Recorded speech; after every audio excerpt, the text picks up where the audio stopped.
Are you cruising through life not always knowing what direction you were headed? Let Live on Purpose with Dr. Paul Jenkins be your guide. Live on Purpose will give you insights into your life and show you how you can become the driver and captain of it. No more aimless wandering. By learning the principles that govern happiness and wealth, you will be able to make personal progress that you have only dreamed possible. And now, here's your host, the shrink who expands your life, Dr. Paul.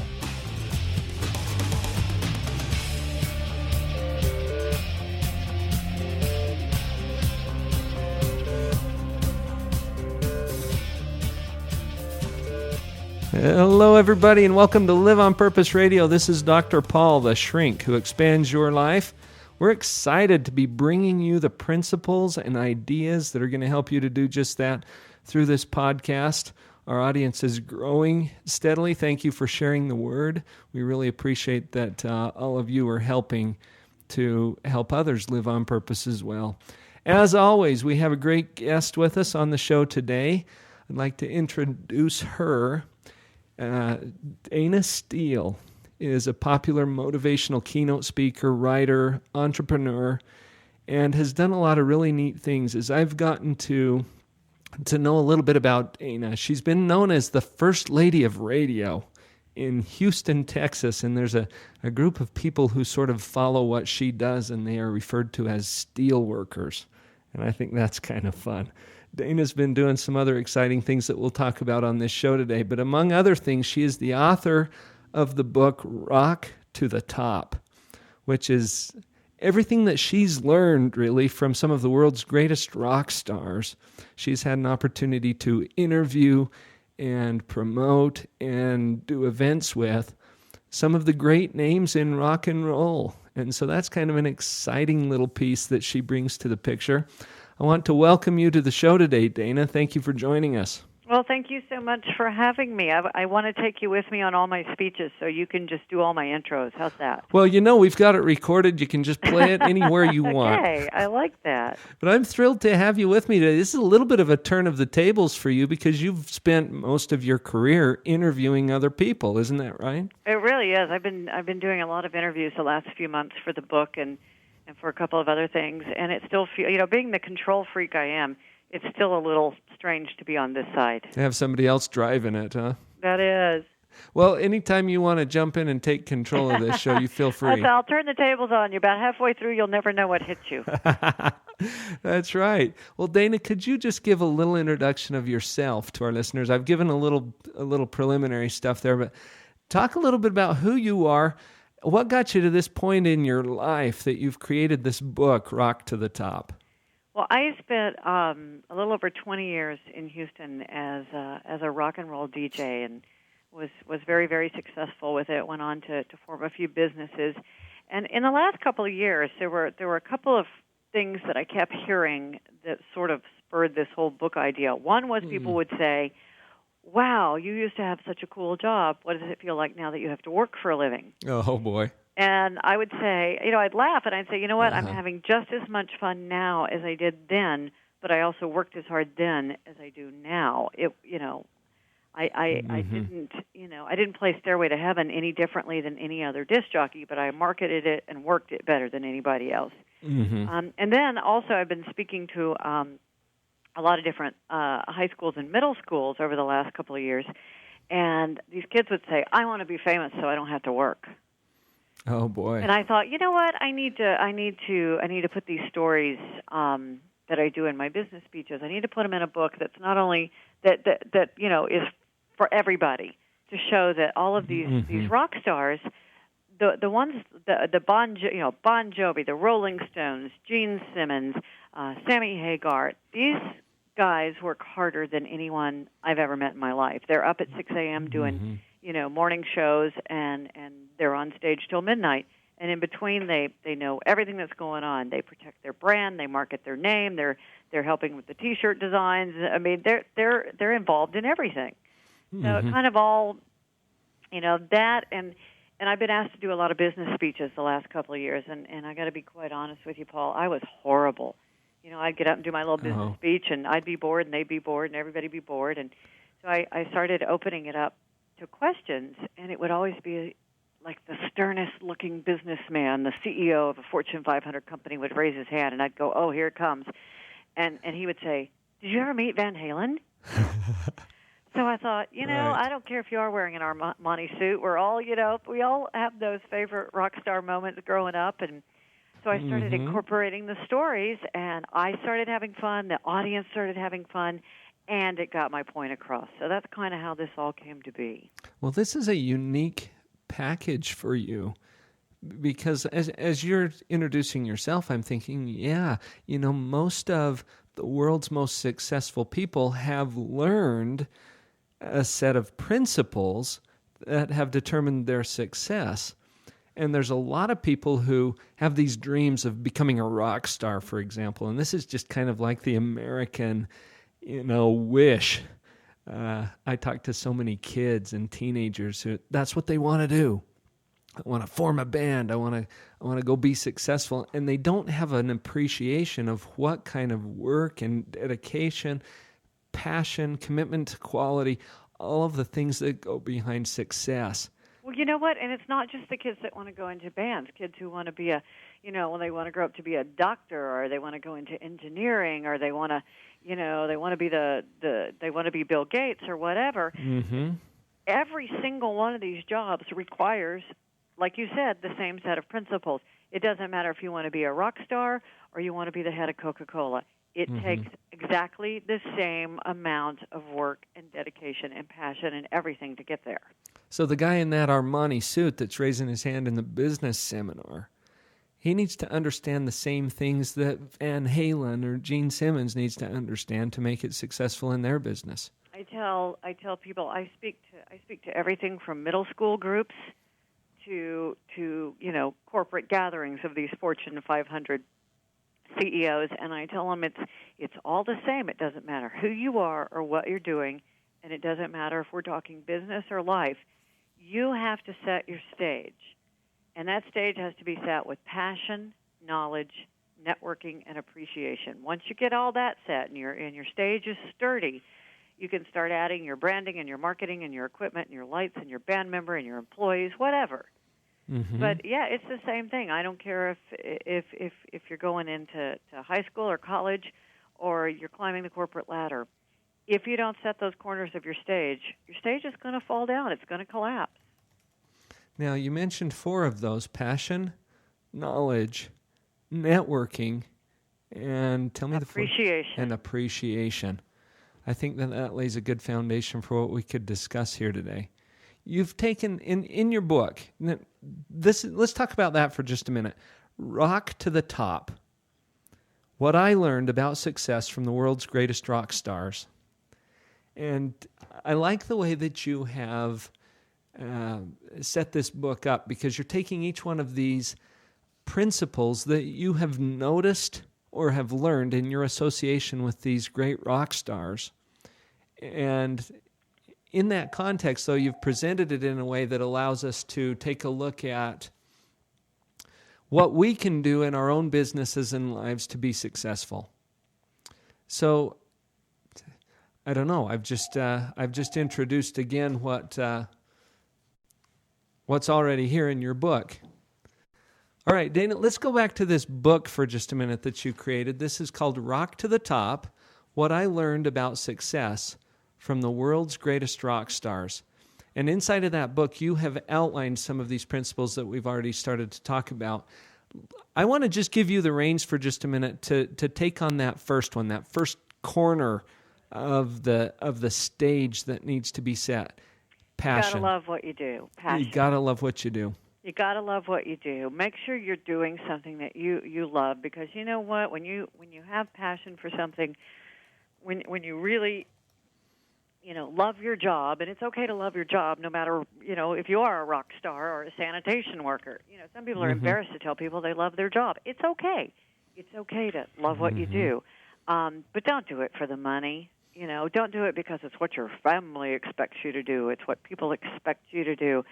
Do it because it's your passion. Passion helps you get through, the tedious tasks that sometimes a job, even in radio, as much fun as it was, after a while, you you play Freebird so many times you don't like it anymore.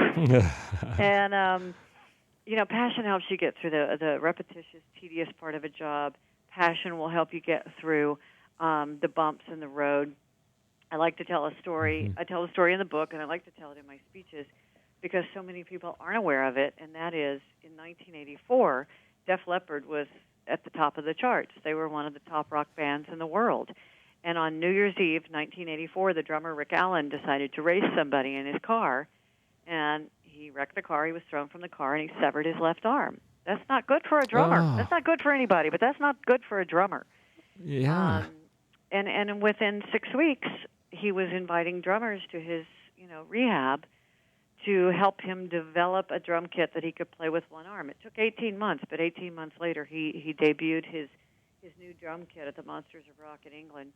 And Def Leppard went on to continue to enjoy even more success, and that's a pretty drastic. But that was his end all be all. He loved playing the drums, and he was told, "With one arm, your career is over." And he said, "No, it's not. I'll find a way around this." That's right. It's the old. You know what? It's the old "there must be a pony" story. It's been expanded into a whole book, but I can tell it really quick. There's two brothers that go to a bar and they open the door. It's filled to the top with poo. One brother goes, "There's nothing but poo in there." It walks off, and the other brother grabs a shovel and goes, "There must be a pony." Right. And I love that story because I've always been there must be a pony. I'm going to find it. And this is one of the recurring themes for this Live on Purpose podcast. The circumstances in your life don't matter nearly as much as what you do with them. And for people who really find their passion in life and they engage in that passion, they start to bring value to other people in a way that's just unprecedented. And it's amazing. I was thinking also of what you said earlier on the show, Dayna, when you said that some people will come up to you and say, "Oh, you used to have this wonderful job, but now..." And you're still doing what you love, and you're bringing that passion to whatever it is that you're doing, whether it's spinning the discs or engaging in some of the causes that you're engaged in now. Well, and you know what? I'm also a wife and a mom, two of the best jobs, hands down, I've ever had. All these interviews I do, we talk about Operation National Anthem, and we talk about Smart Girls Rock, and we talk about my speaking career, and we talk about the book. But everything I have done in the last few years, I have done so that I can spend more time with my family. And I tell you what, that's so rewarding. That is phenomenal. We're going to follow up on that and some of these other principles from the book, Rock to the Top, as we come back from this next break. Stay with us.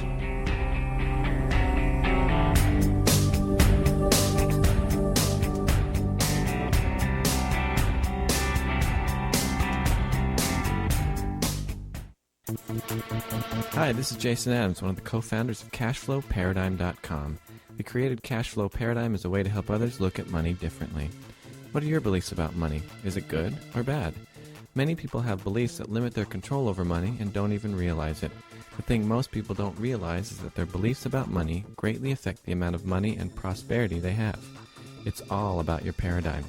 Come play a fun game with us called Cashflow 101, created by best-selling author Robert Kiyosaki. Come meet new people and check your paradigm as we learn principles that govern our personal and financial lives while having fun together. Currently, we are holding monthly game nights in Provo and St. George, Utah. Go to our website at www.cashflowparadigm.com to register for upcoming events. That's www.cashflowparadigm.com.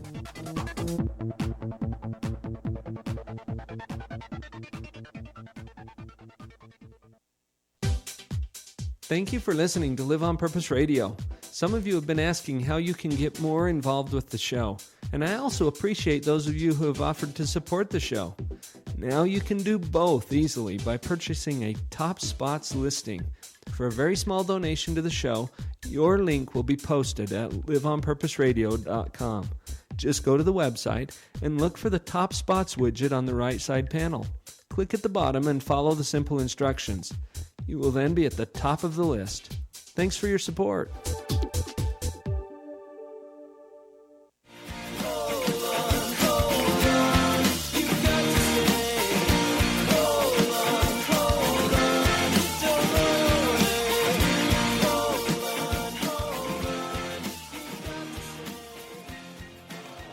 And we're back. Dayna, just before the break, you were starting to talk about some things that really get me going, too. And that's those family relationships and the things that really bring the true value into life. And I don't know if you had time to finish saying what you were saying just before the break, but what an enormous benefit to have that kind of a foundation to your world that can help you to go out there and live on purpose. Well, Dr. Paul, one of the things I did in all of my many careers and many things I've tried was I started a thing online called the Space Store. It was a NASA and space-related e-commerce thing that became huge that I ended up, selling to a NASA contractor and, hanging around astronauts and all that. That's a whole other interview. That's a whole other story. But after 5 years of running this company, they were paying me $100,000 to sell T-shirts and hang out. I could come in and whenever I wanted.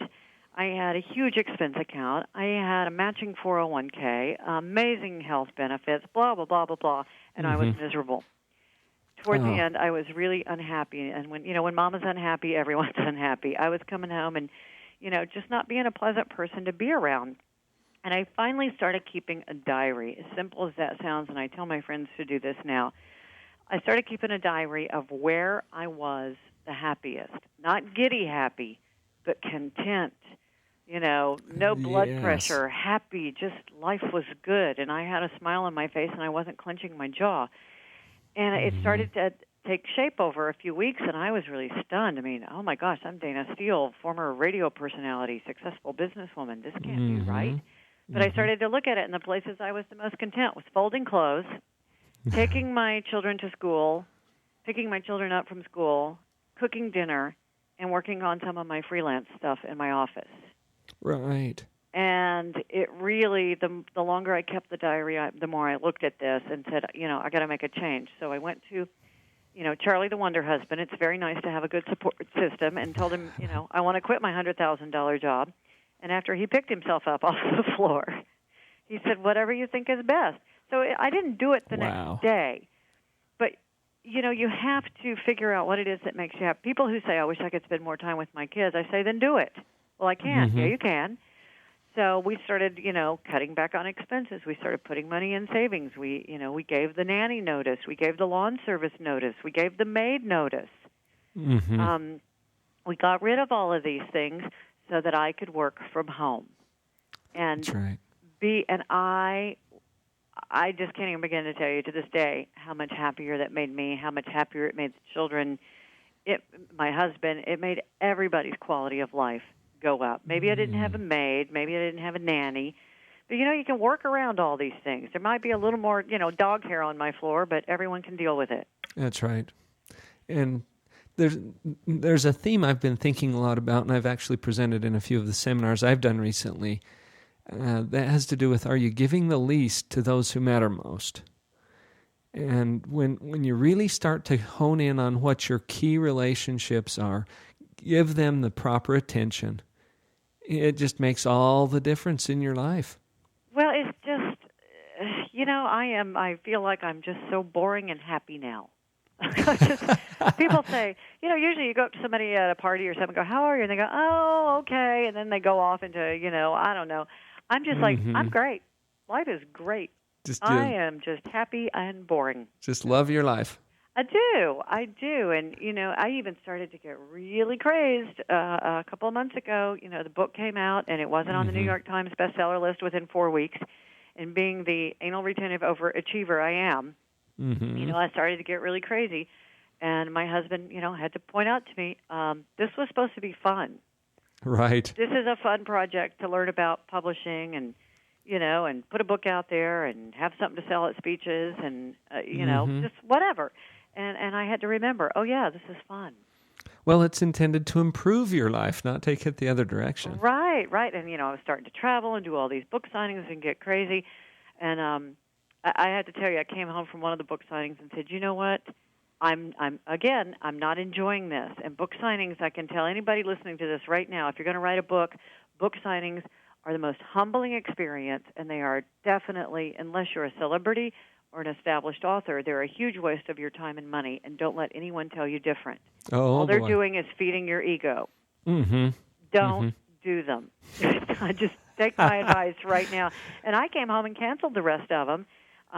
Got home late one night, told my husband I had canceled everything, and the next morning I woke up my 8-year-old, and he goes, Mommy, I'm so tired, but it's because I got up last night, and I waited till you went to bed, and then I asked my magic 8-ball a question. Oh, boy. I said, really? What did you ask it? He goes, I asked it if you were going to quit your book tour and be a stay-at-home mom. Oh. And I said, really? And what did it say? It said yes. Oh, and he was thrilled, too. I'm so glad I made that decision the night before and didn't base it on a magic 8-ball. Yeah, right. But I was like, has Mommy been gone too much? He said, yes. Oh. I said, okay, it's time to kind of readjust and refocus. And, so I'm not doing a whole lot of speeches or things like that this summer. I'm waiting. Mm-hmm. I'm booking them after school starts. Mm-hmm. So that I can do them when they're in school. And you know what? People, don't be afraid to adjust your life to do things like that, because I've discovered that it comes back to me tenfold. Well, that's taking care of you. Yeah, and the more you take care of you, the more you have to offer other people. Because, Dayna, I can tell, just from your book and talking to you today and the brief association we've had, I can tell you've got a lot to offer. But if you're out cold, if you're just wiped out because you're spread too thin or you got too much on your plate, then you're not going to be in a position to help other people either. No, and it just gets really, really crazy. And sometimes you just need to back off and Mm-hmm. Just maybe cancel a few things, stop doing a few things, and just take a step back and look at, okay, what are the important things? What are the priorities? And what do I need to? I don't need to do it all. Mm-hmm. That's right. Well, there's even a chapter in the book on, taking care of yourself. We can't all be Keith Richards. Mm-hmm. And there's a great story in there about AC/DC. The lead guitarist's wife used to travel with the band. I don't know if she still does, but she did in the 80s, and had a full kitchen set up backstage. And while the band was on stage, being, oh, my gosh, AC/DC, one of the biggest power rock bands of all time, she was in the back. She would go to the grocery store in the afternoon, and she would cook while they were on stage. And when they got off stage, they would, they would take a quick shower and sit down to a family home-cooked meal. Now, everybody might eat pretty fast, but they knew the importance of sitting down and having a good meal and seeing their families, and then they would go off and meet their friends and, fans and go party or whatever. Fans, yeah. But that left such an impression on me that, wait a minute, family is important. Look at this. Even AC/DC is taking time after a show to do it. I imagine you saw a number of examples both ways as you got to know some of these rock stars and other people that you affiliated with. I probably saw more examples the other way, but, at least I paid attention and I learned. I was even listening to an interview this morning with Gene Simmons, who wrote the foreword to my book, and I heard Gene on a Houston radio station on my way into a client this morning, and I'm just always stunned when people are surprised to find out he's never been drunk or high in his life. He may have a glass of wine occasionally with dinner, but the man has never touched drugs. He has no tolerance for drunks. And people always look at me like I'm making this up. Like, no, the guy knows he has to take, if he's going to work 24/7 and continue to make $1 billion, he knows he has to take care of himself. That's right. People who understand this succeed. And people who don't tend to burn out. I imagine you've seen a lot of burnout in the industry. I have, and I'd like to point out my blood pressure. When I go in for my checkup every year and they take my blood pressure, they say, "Are you okay?" They're like, "Do you need to eat or something?" I'm like, "No, my blood pressure is always this low." I'm just like, whatever, but it didn't used to be that way. I was intense in my 20s, but I had to learn. Well, life teaches you a lot of things. I want to, before we go to our next break, I'd like to have you introduce this next corner. We've talked about passion, how important that is, and we've kind of branched off into the balance and make sure that you have your head screwed on straight and that you've got your key relationships lined up, which we could spend all day on, I'm sure. But talk a little bit about knowledge and how that applies. It's so important that you know what's going on around you. you and I were even talking about this before we even started the interview, and that is, anytime you're recording an interview, there are glitches. That's as right. you can imagine, in live radio, there was always, a record skipped. Of course, nobody knows what that means now. Or something wouldn't work, and I'd have to turn on that mic and immediately take over. I used to read, and I still to this day read everything I can get my hands on. Not only did I read just the trades and just industry information, I read newspapers, I read magazines, I knew a little bit about everything. Mm-hmm. So when there was a glitch, I could jump right in. I always had something to talk about. Same thing when you go to a party. Be an interesting person. Be somebody who knows a little bit about everything. There was Gene Simmons, again back to Gene from KISS. He was talking to a group of VIP entrepreneurs a few weeks ago in New York, and somebody said, "Well, what do you attribute your success to?" And he said, "I read all day long. I see opportunities. I know things. I learn things. It gives me an opportunity to see so many other things that I can be branching out into, or that I can get KISS involved in." And then that same week, I was reading an article about Warren Buffett, the richest man in the universe, on in Fortune magazine, and he was asked the same question: "What do you attribute your success to?" And he had the same answer. He said, "I read everything. I read everything, and it gives me the opportunity. It gives me the opportunity to recognize other opportunities." So when I hear somebody say, "Oh, I just don't have time to watch the news," you know what? You don't have time not to watch the news. I don't care if you just go, one 30-minute pass of CNN headline news. You must know what's going on in the world around you, not only in politics, but in business, in finance, and also in entertainment, because that so drives our world these days. Pop culture. You've got to know what's going on around you. Well, I am an avid reader, and I think one of the complaints that I've had is that there is so much to read and so little time. In fact, I've started to team up with a speed reading company to increase people's ability to obtain that information faster. I believe that knowledge is power. It is. Just get up in the morning and watch the news. Just at least do that much for me. We'll come back. That's going to lead nicely into our next segment, which is about networking. But stick with us. We'll be right back.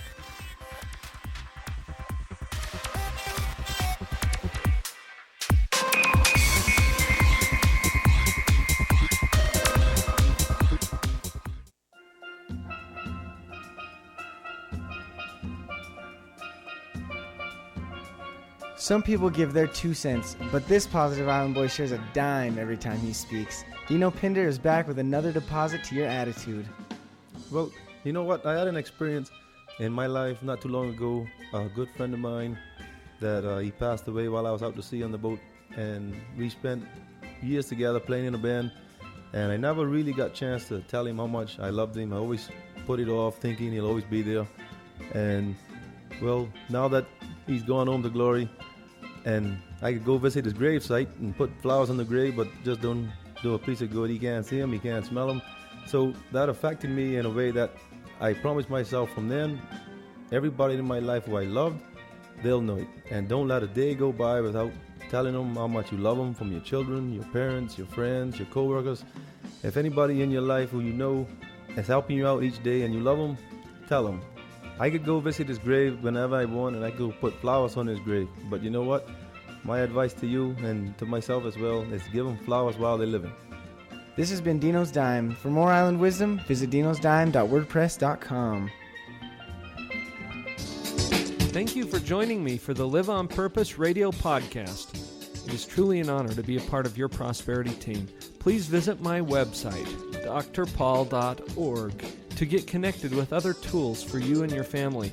There you will find links to my weekly e-zine, Empower, Harnessing the Power of the Mind, and to the free Parental Power teleconference that I host every week with my wife, Vicki. You can also check out upcoming events or pick up powerful information products. Feel free to contact me directly with questions, comments, or to book me for your company or private event. Email me through drpaul@liveonpurposeradio.com.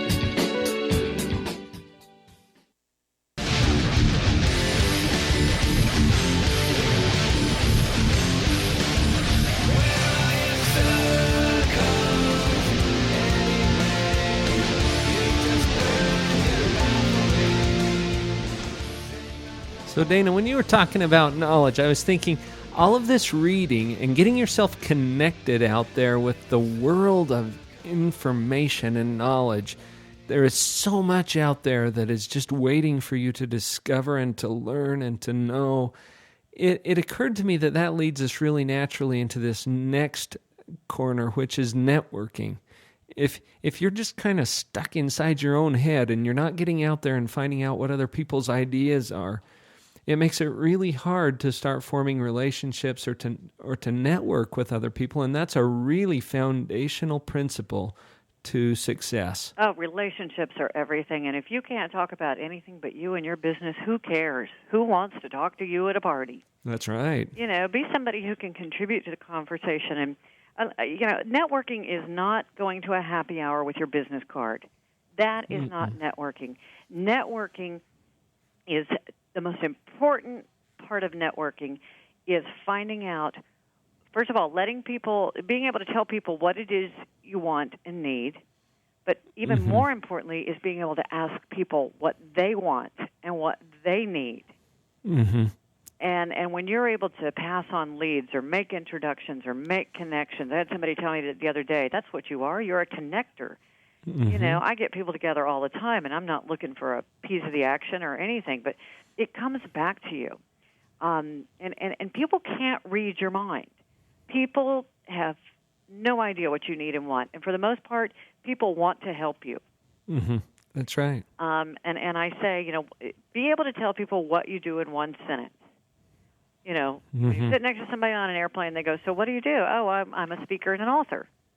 Mm-hmm. If they want to know any more, they will ask.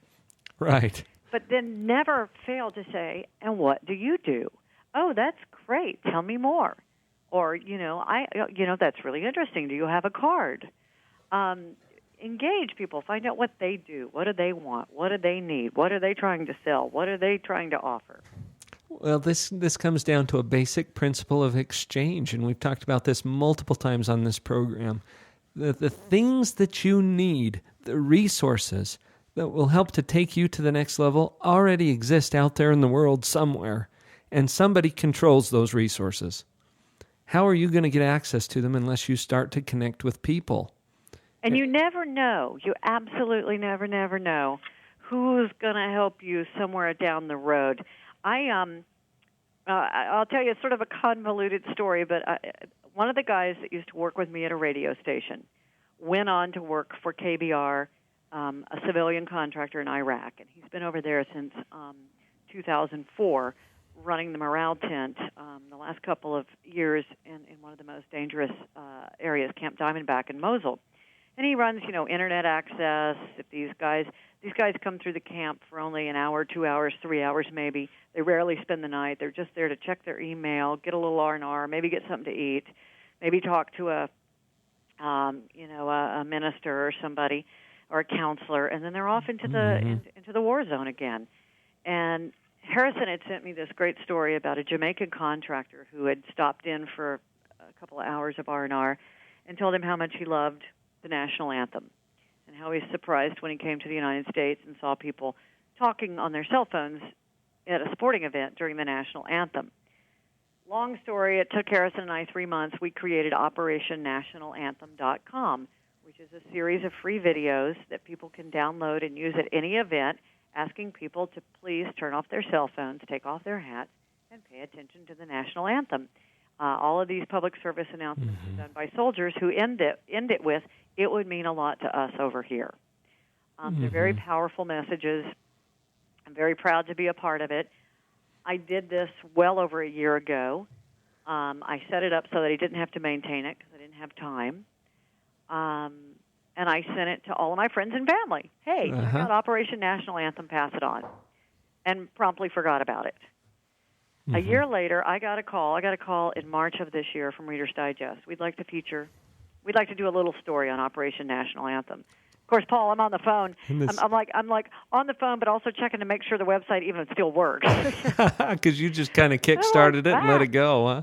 And I ended up on the cover of the Best of America issue of Reader's Digest in May, and on the table of contents, and with a great article. But I asked him, I said, how did you find this? I mean, how did you find out about me?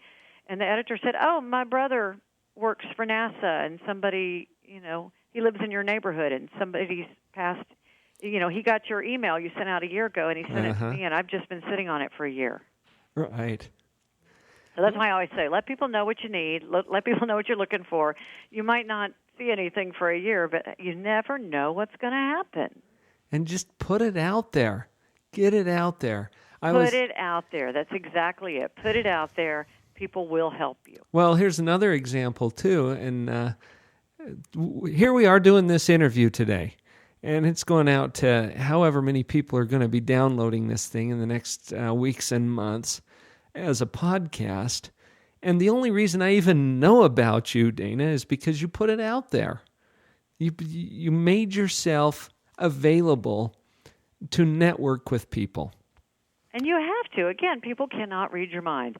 It goes back to that whole rock and roll concept that I used for the book. When a new band is starting out and they do a little show at a little club down the street, they do flyers. They tell their friends. They tell their family. They tell people, please come to my show. That's right. And it doesn't matter what business you are in, at what level. When Coca-Cola puts out a new product, they don't just put it on the shelf. They let people know it's coming. Yeah, let them know. And that sounds so obvious, but that's hard for people to really tune into when they're starting their own business, for example. And I've consulted with so many entrepreneurs and people who have a great idea or a great product that they have to offer, and they have no idea how to get it out there, or even that it would be valuable to other people. Sometimes it's just an appreciation that, hey, what you have is meaningful and valuable to other people. And I tell people to use this same concept for all my single friends. I can't find anybody to date. Well, tell people you're looking for somebody to date. Right. I got hooked up on a blind date with an astronaut. I scared the poor man to death, but that's how I met my husband. That's right. I'm so glad you mentioned OperationNationalAnthem.com. I've got it open right in front of me on my computer here, and I have a copy of the Reader's Digest issue from May of 2008. And like you said, folks, if you'll open up that Reader's Digest, there's a picture of Dayna right there on the table of contents page. Do you know I carried that around? They sent me a prototype. I carried it around for 2 weeks and never even realized I was on the table of contents. As you open the book, there you are. It's like, bah! Hand on heart. I did a show just a couple of weeks ago with a World War II veteran. And what a fascinating experience it was to talk to him about the military and the contributions that they're making, but also about love of country and patriotism. And this story really caught my attention as this Jamaican citizen that you were referencing earlier just commented that, hey, people don't seem to care about this national anthem and what it means. I mean, here was a story coming from a Jamaican. This guy was so moved by the Star-Spangled Banner that his family in Jamaica knows that someday when he passes away, he wants to be buried in Jamaica, but he wants the United States Star-Spangled Banner played at his funeral because it so moves him, and it has such powerful words. And, I've had people send me emails, the whole war is my fault, whatever. The national anthem it's not Republican or Democrat. It's not male-female. It's not Obama-McCain. It's not anything but patriotic. It's not black or white, that big controversy in Denver a few weeks ago.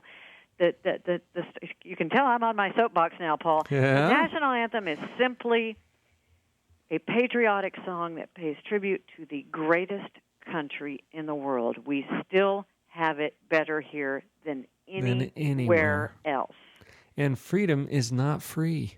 I spent a week doing broadcasts from Bosnia, and that 1 week changed my life. I don't complain in line at the post office. I don't complain in traffic.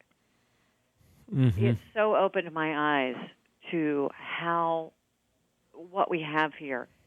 It was just mind-boggling to me to go over there and experience that and then come back here and see everything we have and all the opportunities.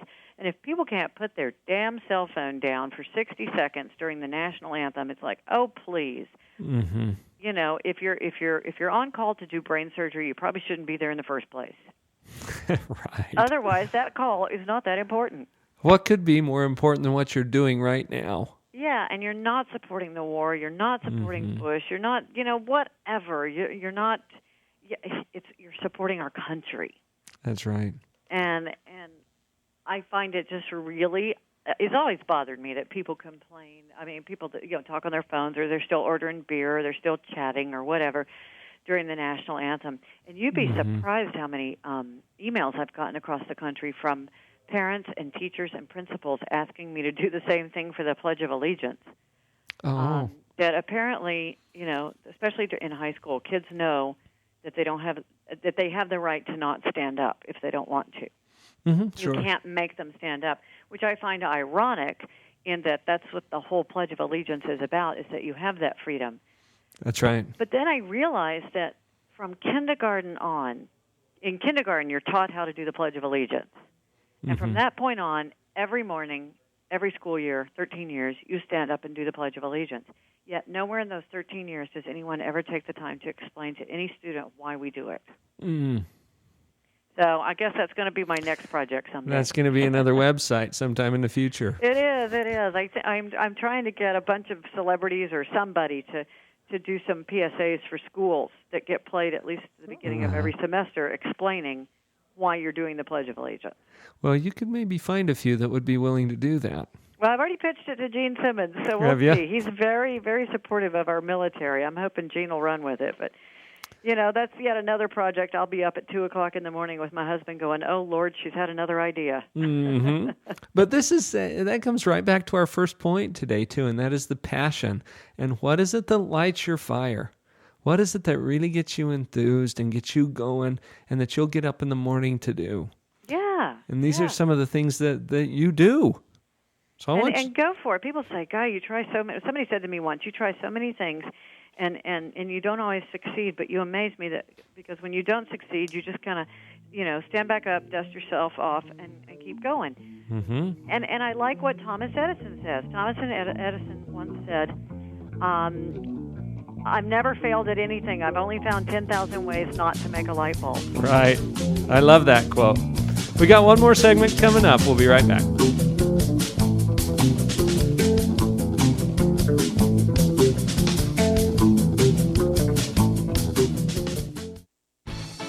This is Kirk Weasler to tell you about morebetterbooks.com. Morebetterbooks.com is where you can find more better books for a more better life. Not only that, let me tell you about some of the very fun and cool select titles on morebetterbooks.com. You'll want to get a copy of The Dog Poop Initiative.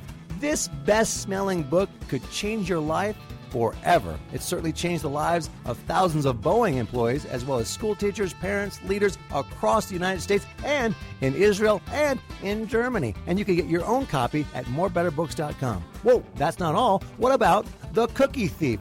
This classic tale told in a rhyming format, fully illustrated with very fun hidden messages. Pick up a copy now today on morebetterbooks.com. Other great titles there: Finding Your Pathway to Mastery, Beyond Illusions, Make It Great. These titles are only available on morebetterbooks.com. Go to morebetterbooks.com today and begin to have a more better life and live that life on purpose. If the pile of books you want to read is growing faster than the pile you have read, then Abundant Reading Systems can help you. After taking Abundant Reading Systems course, I dramatically increased my ability to expand my knowledge in a much more efficient way. My fastest test today was in the 7,000 words per minute. I highly recommend this program from what I've seen it do for other people who've been through the entire program and from what I've seen in myself today. I've teamed up with Abundant Reading Systems to offer a single-day intensive speed reading workshop that will at least double your reading speed, guaranteed. This belief started to grow inside of me that I thought, I can really do this. I can read, as fast as I let myself read. And ended up doubling my speed reading time, which was really good. This is David Hinton, founder of Abundant Reading Systems. I want to personally invite you to join us for our next event. Visit AbundantReadingSystems.com now. Abundant Reading Systems, reading at the speed of imagination.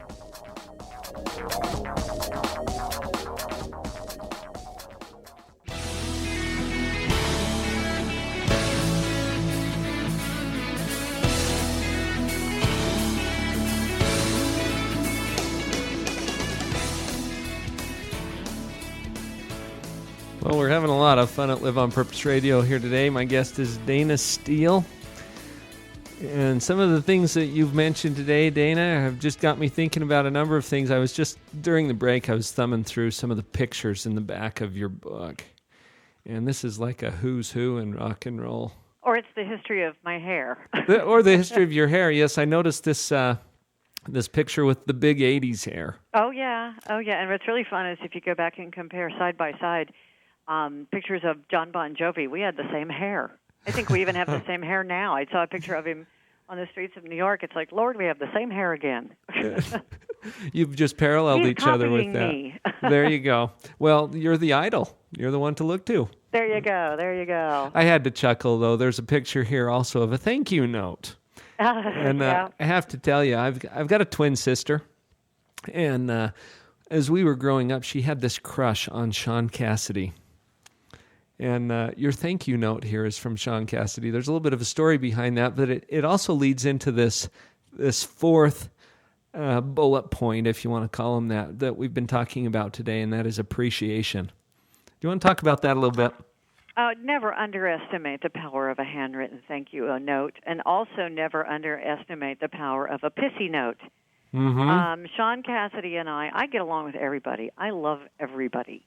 Mm-hmm. And when Sean Cassidy and I met, it would have had to have been around, I believe, 80 or 81. Mm-hmm. He was trying to get out of his whole pop image, or teeny bopper, was trying to move more into the pop rock. And the record company arranged a dinner for me to go out to dinner with Sean Cassidy, so maybe I'd play his record. I don't know what it was, but we did not get along from the first minute we met that night. Oh, really? It was like oil and vinegar. Uh-huh. And about a week later, I got that note that said, "Dear Dayna, just think if you play my record, we'll never have to see each other again." And I'm hoping that somewhere here in the last few months, somebody has said, "Do you realize there's a note from you in this girl's book?" Because that note was, 28 years ago, and I saved it. Right. I just thought it was so gutsy, and hey, but it was a handwritten note from Sean Cassidy. Well, it's dated October 3rd, 1980. There you go. And I held on to it, and it's in the book. So possibly, if you're going to write somebody a note, make sure it's nice, because I never really did go on to play his record, but I don't know. If he had written me a nicer note, I probably would have, just because he had, written me a nice thank you note. Well, and I got a kick out of that, but this concept of appreciation is huge. And I feel like gratitude and expressions of gratitude probably do more towards cementing relationships and future associations than almost anything that we could identify. Well, again, it goes back to, I don't care who you are, what you do, how successful, how powerful you are, you didn't get there alone. Mm-hmm. And you're not doing it alone. Lots of people are helping you along the way. Mm-hmm. When I used to run the space store, we would not only send, obviously, thank yous to all of our customers, but we would send a huge chocolate Hershey tower to the warehouse of our biggest vendors, our top vendors every year. We would send that Hershey tower with a note saying, "Thank you so much for all the orders you get out for us all year long." And we would send that around October. And come the Christmas rush, when we ran out of something, guess who got it first? We did. That's right. The warehouse floor always took care of us. I even got a call at one point from the astronaut office asking me, "How do you get our official patches before we do?" I don't know. Huh. Well, and it may have something to do with this little thing that you're onto. Appreciation is the true paycheck. When we write a check or we give someone money, that's just a symbol. It's a placeholder. It's a receipt. It's something that's exchangeable for other things that we want, of course. But really, the human life part of the exchange comes in the appreciation. And there are very few things that are as valuable to someone as feeling appreciated. Somebody said to me once, "You would write a thank you note if somebody held the door for you." And I said, "So?" Mm-hmm. I appreciate what people do. I've been filling in on the CBS morning show here in Houston off and on the last couple of months, and I interviewed this young chef from the Food Network, Yvonne, and gave him a copy of the book to read on the airplane on the way back to New York. And I got the cutest email from him this week. He said, "My hand hurts. I just wrote 15 thank you notes. This is your fault." Yeah. Well, that's something that I know. You know what, Dayna? I think I hand wrote a couple of notes after I read your book too. Well, you know what? It's very powerful, and nobody does it anymore. And when you when you take the time and trouble to actually write something, put a stamp on it, address it, and put it in the mailbox, it makes people feel good. You can send a thank you by email, but that's not anything close to getting it in the mail. Yeah, there's a difference there. Our next-door neighbor just did a fabulous recommendation for my stepson for a college he wants to go to, sort of last minute. And so I had my stepson sit down and write a thank you note. He's 19 years old, and he goes, "Well, how do you do it?" Oh, yeah. I was like, "Oh, my God, come here." You know, "Dear Mr. Hood, thank you for dinner. Even more so, thank you for the recommendation. I'll see you in Gunnison. You know, it's much appreciated. Chris Justice." That's it, but you got to write it. And it's a quick thing. It doesn't take a lot of your time and energy, but it does take some. And that's part of the reason that it's valued by other people. I did an interview not too long ago with Colleen O'Donnell. She's the author of a book called Generous Kids. And just this task that we have as parents to teach our kids to be more giving and more generous. And she made a point in that book that one of the things that you give is your time. You give your time, talents, and treasures. And time and talent are really the ones that are valued the most.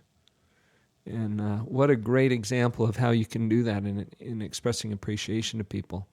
Well, and you know what? It's just, you can call it karma, you can call it whatever you want, but, you know, it all comes back.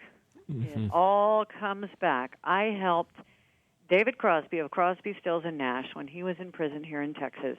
When he got out, he had to spend a few months in a halfway house in Houston. I did not know David. I knew his manager, but I helped them, you know, find a dentist and some other things that David needed. And through that, David and I developed a friendship. And, you know, because of David, I met my husband. So I keep telling David all these children are his fault. It's your fault. But, I mean, you never know. You know, it all just continues to come around and go around, and it's the right thing to do. So if we were to do a little summary of these 4 points, I just love those 4 points as something as a kind of a take-home from this show today, and that is passion. Love what you do, and do what you love. I think it goes both ways. Knowledge. Knowledge is power. Fill your head up with all of the best stuff you can find, and be aware and be tuned in to what's going on in the world around you. Third is the networking. And I heard a quote recently that your net worth equals your network. And putting people into your collection. Relationships are everything. That is true. And then finally, appreciation. That's the way you give back. And that's the way you prime the pump for future associations. Anything you want to add to that little summary? Buy the book so my children can go to college.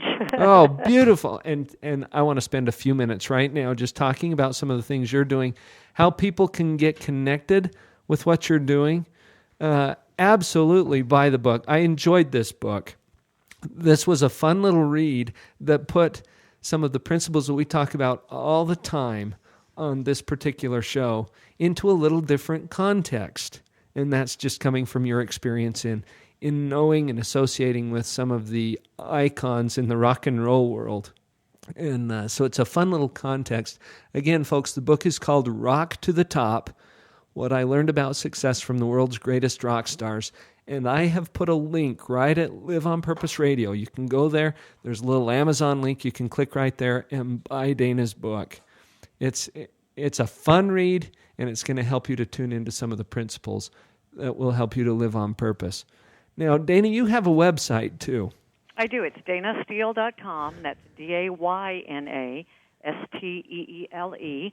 And you can get to Operation National Anthem. I also have a website for girls called Smart Girls Rock. And, you can get to all of my information, and you can even pick up an autographed copy of the book through the website. So all of the links are right there at DaynaSteele.com. And again, that's spelled DaynaSteele. And Dayna, I'll put a link on our blog site for that one too. All right. Well, thank you. It's been a pleasure. Radio. And we've got just a couple of minutes left. What I would really like to hear from you at this point is where to from here. Where are you going from here? Oh, you know what? A lot of people have asked me that, and I said I've always had a goal, and for the first time in my life, I really don't. I'm happy. I'm content. The college funds are funded. The retirement fund is funded. My husband and I are just kind of waiting to see what doors open next. He's a pilot for NASA, but he's getting ready to retire. He's written a couple of novels. We're just having fun. Just enjoying life. Yeah, and hanging with the kids. I got, an 8-year-old and a 12-year-old. I still got a long ways to go, Paul. Well, that's fantastic. As you do this is a great example, though, Dayna.